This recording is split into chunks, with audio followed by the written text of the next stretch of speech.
Grumpy old man.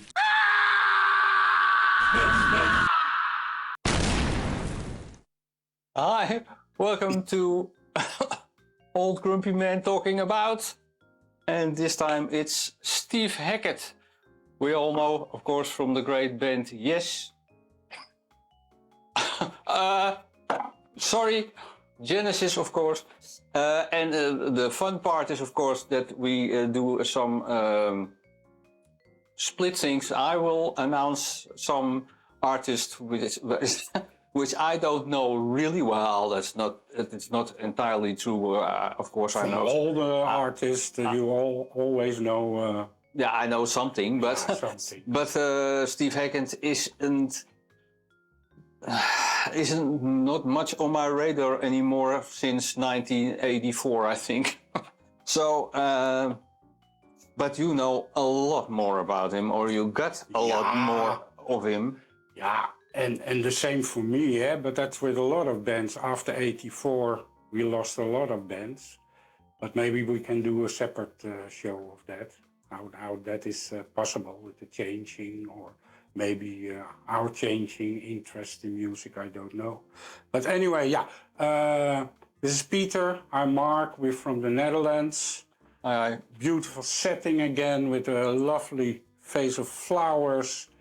I've here treats, it's for children. We have a festivity, it's called Santa Claus. In our time, when we were young, it was much bigger even than Christmas. Now it's about equal. And these are nice sweets, and these are called pepper nuts. And the tradition was then that an adult was throwing all the sweets in the room. And if you were lucky as a child, you end up with a bag with sweets. And if you were unlucky, you end up in the hospital with a pepper nut in your eye. So anyway, okay, let's start, Pete. We have a great pile of CDs. You have a great pile of CDs. I have a great pile of CDs. This is what I brought. I've got that also. And so. Okay. Now let's start with... Where did he come from? Well, he came from Genesis. Yeah, he came from Genesis, and I must tell, I was appointed by him through a mutual friend, Michiel. And he was in my first band, hard rock band, Granite Vanguard. And he thought, well, I had, of course, Yes and Genesis, a few things. And he said, well, if you really like symphonic rock and you want to discover it, look into Steve Hackett. He just came out with a few albums. So I didn't start with this one. I start with the second one from him. But later, of course, I listened to Voyage of the Acolyte. Right. With already a drawing, I think, from his girlfriend, maybe, Kim? I'm not sure. Well, beautiful songs on it. He was still in Genesis when he made that record. Yeah, does it... I can't really remember this album, but does it sound Genesis-like? It's already more his own signature. Okay. Later on, he really developed it, but it was with some members of Genesis, I think, Collins and Rutherford Collins, and John Aycock is playing. I think like a beautiful song on it, Hands of the Priest. It's a beautiful song together with his brother also playing on flute.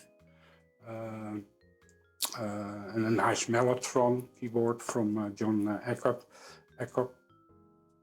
And I was thinking sometimes when you play those softer pieces, it has just as much impact as like heavier songs. It can even have the same impact as like a song from Motorhead. It's so overwhelming, and that I had with this song. So great album. Yeah, yeah. I remember Tower Struck Down. That's with that drum piece, with the solo in the end, right? I think so, yeah. I don't have all the songs. The guy has so much. Yeah, yeah, yeah. Great. So, yeah, and then I really discovered Steve Hackett with this one, Please Don't Touch. And, well, anyway, I thought, well, I'm gonna like it because Steve Walsh is singing on the first song from Kansas, the singer. So I thought, okay. And then after I played that record, I thought, wait a minute, what a great record this is. So it's almost then the blueprint of a new kind of symphonic rock. It was for me. And by that time he was out of Genesis. He was frustrated because his ideas wouldn't be picked up by the other guys. So that was it for him. And then he made that album. I think he went to America because he thought, I want to have American musicians play on it because they are more like street corner wise, whatever that means. So Steve Walsh is on it and Randy Crawford, eh? Randy Crawford. Yeah. Beautiful song. Richie Havens. Yeah. Not a name I would associate it with but maybe progressive music. It also has to do maybe with the label. Then it's easier to get different artists. I mean, like Randy Crawford, I think it was even before she had that massive hit with the Crusaders, Street Life. Yeah. So we could discover Randy Crawford already on that album. And he also told he wanted to have more of a black-white feel on that album. So for me, it's still very symphonic rock. So, but yeah, of course, with Randy Crawford singing, maybe gets that influence also. And Chester Thompson is playing on it. Phil Earhart from Kansas. So, yeah, great. Narnia is a great number, great vocals, of course. Yeah, you have that song, Carry On Up the Vicarage. That is with that strange cartoon vocals. No, it's like Donald Duck is singing. It's always a bit strange. And you have that beautiful song, Kim. It's Satie-like. All right. Yeah. So that really quiet. Yeah, and then of course you have The Land of a Thousand Autumns, and that is like intro piece for what's coming next. The Please Don't Touch. That's a great, powerful song with the Moog Taurus bass pedals. Yeah, and I have to mention the closing song Voice of Nikem. And he has there that guitar sound, and I think he's playing with EBow. EBow is like it's a very strong magnet which moves your strings. Wheels, and no, not wheels. Oh. No, it's just a magnet. It's a magnet? It's a magnet which lets your string vibrate. And then the tone keeps going. Yeah. If you keep it over the strings, then it keeps on moving. Yeah, it keeps moving. But later he has such great feedback. He didn't even need a EBow. I think he just had that great tone with himself. So yeah, that's what I can say about. Yeah, I really don't know any song of this album. No. No. I got it somewhere, of course, on my hard disk somewhere, but I'm not going to show it this time. But yeah. Spectral Mornings, that's the next one. And that is one I know a little bit more because it's the song of Spectral Mornings and Clocks and Every Day. Yeah. But the great songs. Yeah. And this is with, this is with this guy who had that handy little drum kit. 121-piece drum set, John Shear. John Shear, yeah. Oh man. And I remember in that time I went with Michiel to a live concert in Vredenburg. Vredenburg is a venue, you have the stage and then the sort of very half arena. Yeah, very small arena like. So we were sitting on the side and I had a beautiful view on John Shear. Of course, I was a drummer, so I was really focused. Man, what a drummer! And it's wow, what a kid! It was almost like a tank. Yeah. I was standing there. So yeah, and I really discovered this album because in that time I was sitting in a band with Michiel, and we had a guitar player. We had two guitar players, Peter Bosman and Peter Hanneman, a German guy. And Peter Hanneman was going to rebuild his house, and he was living in the center of Amsterdam. And he asked Peter and me if we could help him out. So I said, okay. So we went there to his house. Immediately when I went up the stairs, I saw all this water coming down. So I thought, huh? So I came upstairs and there was Peter Hanneman, one hand in his trousers, with like a water hose giving water to the plants and all the water. So, okay. So he said, okay, can you help me? Yeah, great. He asked, now, Mark, can you then put on the floor above plastic on the floor? So I said, okay. I went with this enormous thing, plastic. I went upstairs. And so I stepped on the floor, only I didn't know that it wasn't the floor, it was just some foam plasters. So I fell through the ceiling with all the plastic behind me.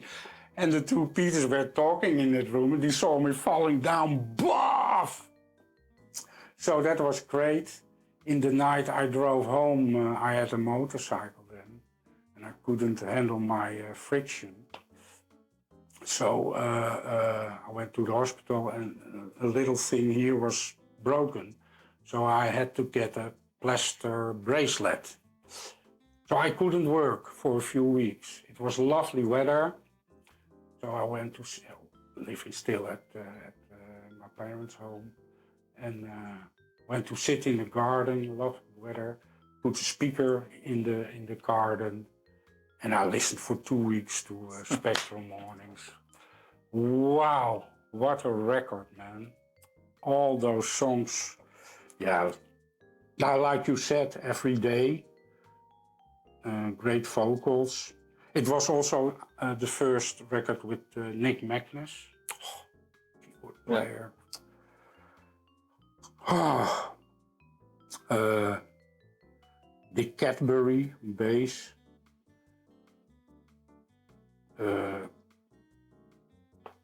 Virgin and the Gypsies, a song. It's all about the vocals and the warm keyboards, the red flower. It's like with the Japanese sound things.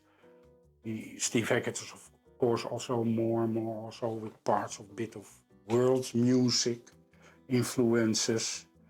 Yeah, and one of his best songs, Clocks, with the drum. Yeah. Crazy intro, and then the song burst out.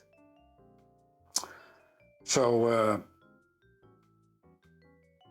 and then I just discovered really that symphonic rock, what it did to me, because later I went on playing with a lot of other bands, also more with alternative pop bands, and it was great. But that was more about really standard songwriting. So a lot of times if you then hear the intro, well, you could figure out already what the song was gonna be, and that is with symphonic rock, of course. It goes all the way. It's all over the place. So, yeah, there started really my love for that kind of music. Well, Going to the next. now yeah, let's say also the Tiger Moth is a song. Sorry. Yeah, well, please play. Great drums, great kick drum, Tiger Moth.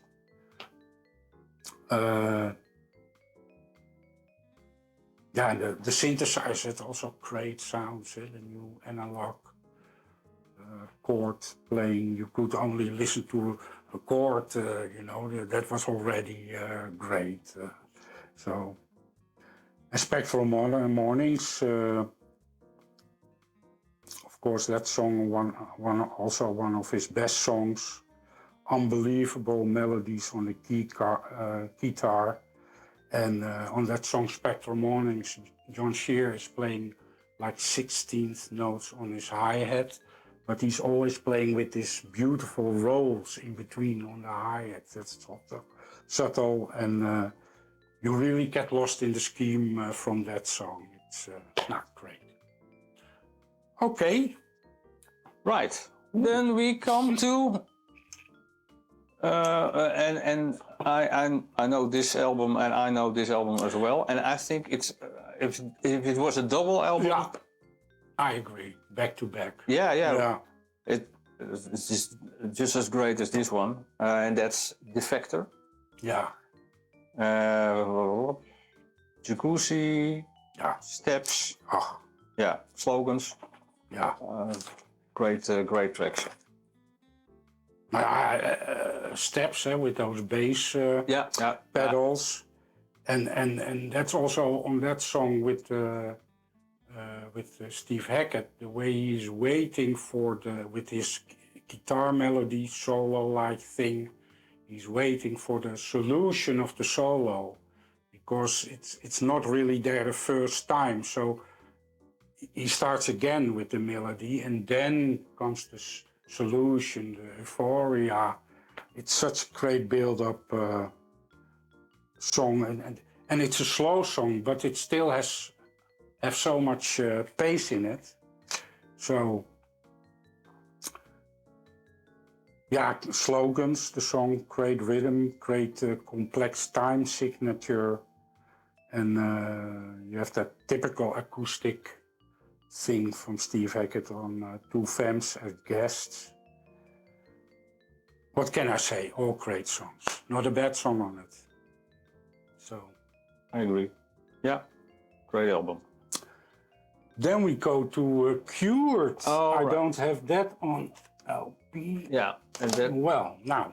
now we're talking. Take your time. Now we're talking. And everybody hates this album, I think, who loves Steve Hackett. I love this album. I think it's a great album. His voice isn't maybe the best, but somehow it has that character, Steve Hackett's, I mean. But it has some kind of character which I really like. It's a great album, but of course the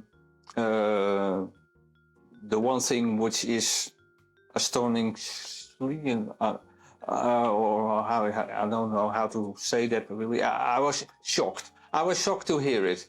That the drums on this album were all done with a Lindrum drum machine. Yeah, But I heard it after I knew the album already 10 years or so. And then I listened back and then I heard it. Oh, really? Yeah, really. Yeah. Oh. And I had I and Nick Magnus had a nice conversation. Now, at one point, I played that's not too long ago. I played this album a lot, and I thought, well, I give Nick Magnus a personal message through Facebook, I think, telling him that this is incredible good album, and I listened to it again and again. And he wrote me the fact about the drum machine, that they sent the sound of the snare to the elevator shaft to get that enormous snare sound. And to be honest, when he wrote that, I heard it. It's a great picture postcard, air conditioned nightmare. Yeah. All Hope I Don't Wake. Great songs. I really love this album. Yeah. And we saw him live in Carré during the tour of this album. With Ian Mosley. With Ian Mosley, yeah, right. Yeah. He didn't play on it. Yeah, for me it was the other way around. I was first disappointed because I'm a drummer. It was a drum machine. I think, okay, it's functional, but I'm not looking for functional. I'm looking for adventure. But then, indeed, like maybe 10 years ago, you said, well, have a listen again to Cured. And I thought, Jesus Christ, I've missed it completely. It's a great album. And you know why they didn't play with a drummer, etc.? Because they had no budget. So they had to do it with the two. And I must say, Nick Magnus, really later on, also on his solo albums, is a great programmer. Of course, later now you have loops and you could do a humanizer, but in that time it was more like a standard. But I loved his vocals, and I must say it always gave me an up feeling, that record. Of course, from the really uplifting. Well, somehow the cover, sitting on the beach with a cocktail. Yeah, great. Yeah, that's also the feeling of the album. Yeah, that's it. Right. So he really was cured. Maybe came from a miserable time and went maybe to Brazil. I think, I'm not sure, but. So for him it was a great comeback. Yeah, and of course we saw them then in Carré with Ian Mosley. Ian Mosley we knew from this. Yeah. Martin. He's playing a few songs on it. On the other song, Simon Phillips, so great drummer, is playing. But that's, and I didn't know, because he also first played with Trace. Yeah. But that I didn't have on my... That's on my So I had this album. It's like a flamenco guitar and a lot of drums. But a really good album. Yeah, a really good album. Martin. Yeah. So that's it. Yeah. Later on, of course, he mostly went to Brilliance. Yeah. So. But he did play on the next album, Highly Strung. Highly Strung. Ik heb hem hier. Oh. Had ik die ook niet op... Nee. En daar had het dan... Nee. Highly Strung. Ja. Highly Weak. No, Highly Strung. I don't. I have it, but can't really. I don't know anything about it. Hack it to pieces. That's the only thing. But you have that song Camino Royale, and that's a great introduction to Ian Mosley, and also. But he was also a bit, on that time, frustrated with the label and the process. I mean, like a song like Cell 151, they had made 15 different mixes for the label and they were not satisfied. They tried to put a bit more commercial, poppy, so he didn't like it. And but you have that other song, Give It Away, that's more... proggy, and it's nice, not great, but nice. But the drums are so great. And I've listened to it yesterday. And if you listen on 2 minutes 40 seconds, you can hear what an absurd good drummer Ian Mosley is. He's coming in with a roll. Now, drum break, it's unbelievable. So listen to Give It Away on 2 minutes 40. So,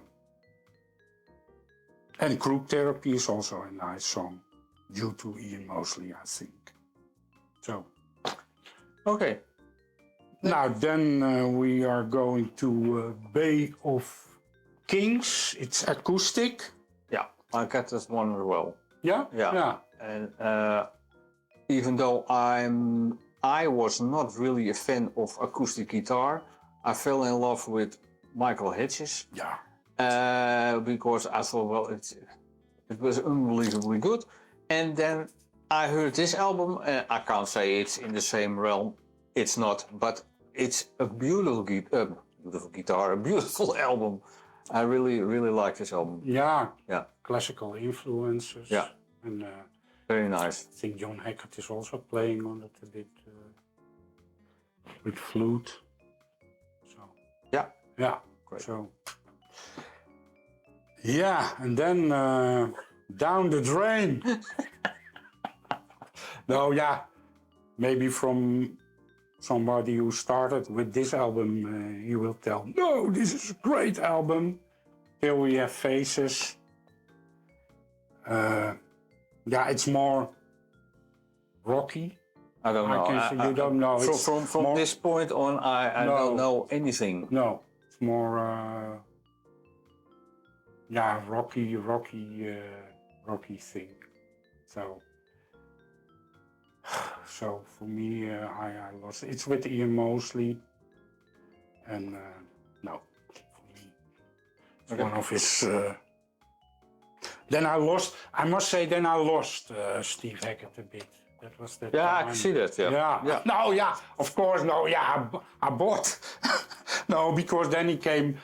That was interesting, of course, with the Genesis Revisited.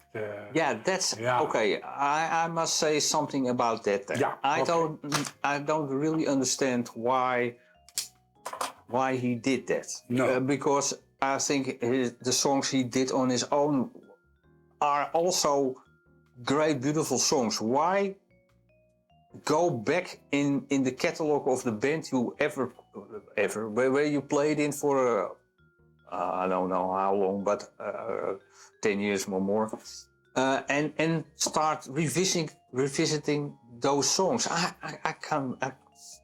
The only thing I can think of is that it's money-wise a very good move, but yeah. Nou ja, maybe it was, but on the other hand, it was of course his starting point. Then already what he's doing now. Okay. Because he's doing now all those Genesis right. shows, and he's doing very well with a great live band. So that's keeps the heater burning. Yeah. And of course, and he went on to do his own thing. Okay. So, but the guests are unbelievable, eh? John Wetton, Bill Bruford, Paul Carrack, Chester Thompson, Tony Levin, Colin Blunstone. So really nice guests also on it. Then I, of course, I've got a lot of albums, but didn't really listen closely enough. The impact on those first 4 or 5 LPs was so great, and maybe that is what you're trying to achieve. Every time you want to go back to your little boy's room and have that same feeling when you put the first on Please Don't Touch or Defector or Spectral Mornings, and you want to have that same thrilled feeling, but it just didn't happen. And maybe it doesn't even have to do with the quality of the music, but that we are fulfilled of those earlier albums. Yeah. Yeah. Yeah, something Yeah, like yeah, that. yeah, I don't, yeah, it's But that's with a lot of bands. yeah, You start really you're really into the music, and Yeah. then at some point, Yeah. it stops. Rush, Genesis. Yeah, you can Yeah. all name Yeah, them. yeah, yeah. And then after '84, yeah. But I mean, we are not completely conservative in music because we also discovered other underworld. You right. name it, techno. We all went in that direction also. Yeah, that's true. Industrial. Industrial, you. Heavy metal, you. Reggae. Not me. No, not no, me. no. Okay, so let's skip those. We show them later after our filming. We can show them which albums. Yeah. 3. Hatsé! There we go. Until this one, the Okay. tribute. This was also acoustic, classical, even pieces from Bach. I love to. It's a typical Sunday morning CD. Nice to play. And he has a great sound. I never was so much into those nylon strings. I liked also always more the Steel strings. Yeah, the steel string. But I think he is playing on because he has that super smooth sound on the acoustic playing. That was also later on. Yeah. Yeah, but I think these are nylon strings. But okay, because nylon strings are, I think, smoother than steel strings. Yeah, that's what I meant. Oh, that's what you I meant. first meant I first loved more the steels, more powerful. But then I thought, geez, he has such a smooth sound. Yeah. So, Jesus, Peter, please. Okay. Yeah. So then, later he went on playing again, doing these great Genesis shows, live shows, with a great live band. And I went to a concert with Michiel in Paradiso and Lee, my girlfriend. We sat on the balcony, first row, and oh man, it was great. Also that he has that acoustic middle piece in his own. Oh man, great. So then somebody told me, yeah, he's, I don't know if it was before or after the show, somebody from Paradiso told me, yeah, he's downstairs and he's kind of meet and greet and signing. So I thought, okay, this is my chance. So I went downstairs. Now, and there he was, my hero. So shake hands. And then I said to him, yeah, I'm Ringo Starr. First stupid remark. Never meet your heroes. So he was a bit confused. And then somebody from Paradiso, from security, said to him, yeah, but he's a famous drummer in Holland. So I said, well, I'm not famous. Mr. Hackett is famous and Michael Jackson is famous, but I'm not. And I said, Mr. Hackett is not only a brilliant musician, but he's also an inventor for me. So that brought back a bit of a smile. So he said, okay, I sign it. What shall I put on it? I said, oh, maybe you can put for Mark, without whom I didn't have such a great career. So, but of course he just put down to Mark, love Steve, what he did with all those other people. But at least I got a signature. And then I was starstruck. I couldn't say anything more. I just, man, he's such a great person in music for me. So, anyway, then you have Wolf Light. It's nice album, but the same. it's not in my system. This one under a Materian Sky. I also have it on LP. It's with a lot of world music influence. I'm not so much into world music.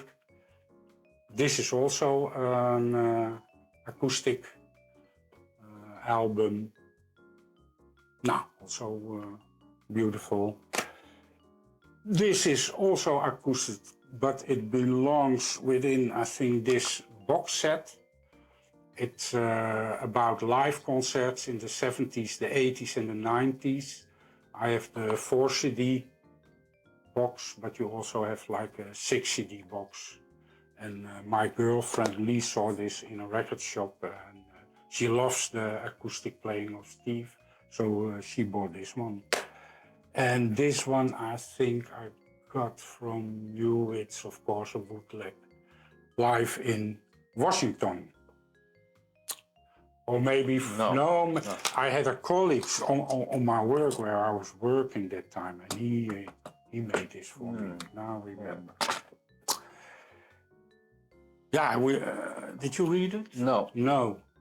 No, it's, well, all about his life in Genesis, his frustrations, his journeys abroad, where he gets all those influences. Nice to read. And then we have, I love this DVD. Yeah, well, this is from early on, right? Yeah, with John Shearer, I think. Yeah. Yeah, right. oh man. Yeah, that's. If you want to see a good drummer, watch that DVD. Well, and this is live with some guests, Jan Wett and Ian MacDonald. We know, of course, from Pink Crimson, Foreigner, and Jess Thompson. So also from Weather Report. and Caldera. Chester Thompson, yeah. We're gonna talk about that later. Caldera. Okay. So now, never a dull moment. I understand. And I think already for 40, 45 years, at least every month, I play one of his first 5, 6 albums. Thank you, Steve. Thanks, Mark, for this story. We now know everything about Steve. Have a lie down. No, and we are just also not only talking about the band, but also a bit about live concerts. And sometimes we don't have all the facts right.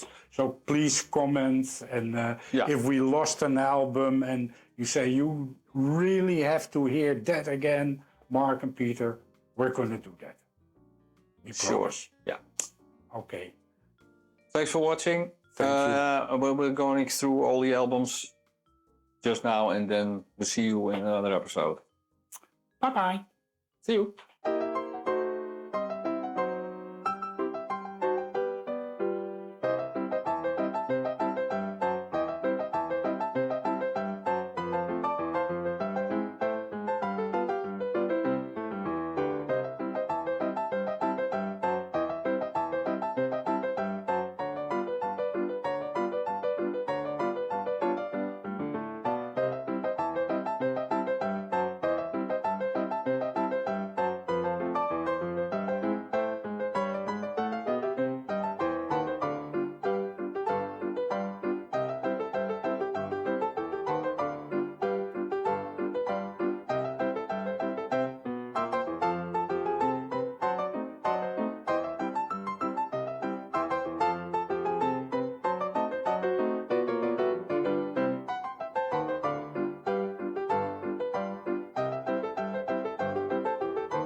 It was wonderful. Bravo. I loved that. Yeah, it was great. It was pretty good. Well, it wasn't bad. Well, there were parts of it that weren't very good. It could have been a lot better. I didn't really like it. It was pretty terrible. It was bad. It was awful. We're doomed. We're dead already.